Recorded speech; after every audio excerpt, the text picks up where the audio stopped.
Today, we're going to be talking about why create commitment.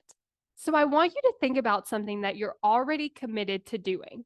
Now, you might be thinking, I don't know what that is, or you might have something that has automatically come to mind. But if you're not sure what to think about, I'm going to give you a couple examples. I want you to take it back to stuff that you just do on a regular basis without even thinking about it.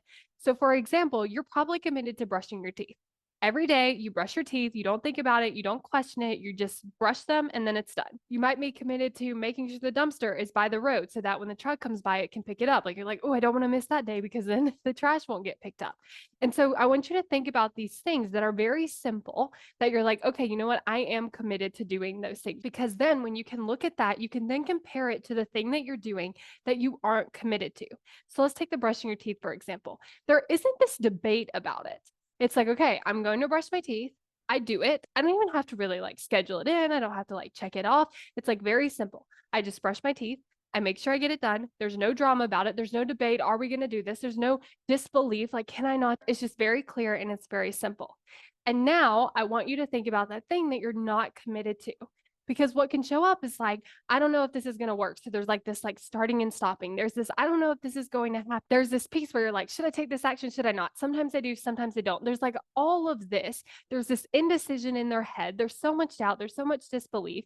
There's just so much going on about the thing where we're like, maybe I should be doing this or I'm doing it. I'm kind of going after it, but I don't know if it's going to happen. Like there's all of that happening.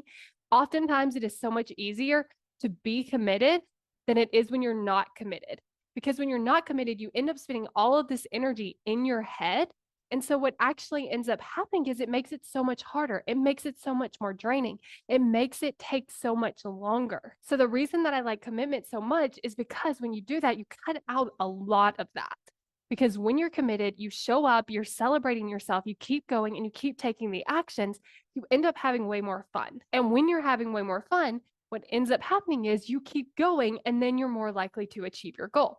Another reason that I like to use commitment is because when I'm using that commitment, I actually build the belief that the goal is possible. Because a lot of times we might not be believing in our goal because we're not believing in ourselves and our ability to show up and our ability to keep going and our ability to keep taking action even when things get hard.